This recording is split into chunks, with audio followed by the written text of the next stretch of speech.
वगण में बरसात मुतासरन जी वार लाइ आस्ट्रेलिया टीम पहुती। ब्रेड आइन जी अॻवानी में टीम ॻोठ आली खबड़ में पहुची 200 खां वधीक खानदान में राशन दवाऊं ॾिनी वयूं। उन ॾिस में समाजी अॻवान अयाज़ कलोड़े जी निगरानी में आस्ट्रेलिया जी निजी कंपनी एंड्रो जे वफ़द ब्रेड आइन असलम शाह बेग ऐं ॿिनि ॻोठ आली खबड़ पहुची बरसात मुतासिर 200 खां वधीक खानदाननि में राशन बैग ऐं मुख़्तलिफ़ बीमारियुनि जूं दवाऊं ॾिनियूं वयूं। उन मौक़े ते उन्हनि ॻाल्हाईंदे चयो त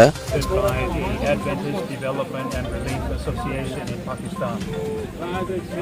Today we are supporting distribution of food rations for about 205 families in this village.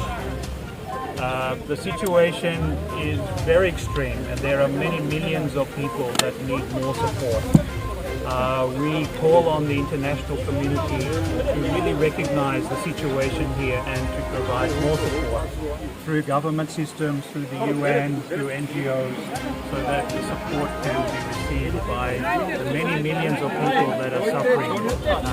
ये जेकी मेहरबानी थी आहे 7 डेज़ हॉस्पिटल ऐं एंट्रा वारनि जे तरफ़ां एंट्रा लाहौर उन्हनि जे तरफ़ां इन्हनि अॻ में बि राशन विरायो ऐं पंहिंजो मेडिकल कैंप बि आहिनि 3 ॾींहं। हिन वक़्तु बि इन्हनि जे ताउन सां ई हीउ राशन विरायो थो वञे ऐं पंहिंजो मेडिकल कैंप बि लॻाई थी वञे।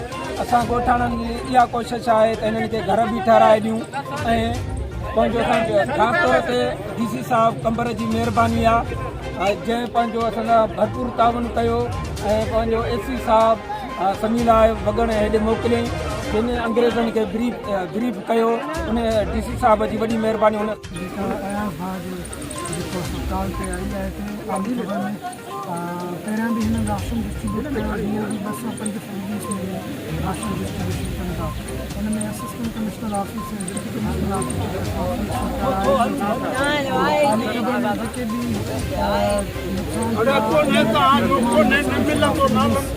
हेल्थ जे लाइ ऑर्गेनाइजेशन आई आहे तमामु घणो सरकार जो आहे बिना कंहिं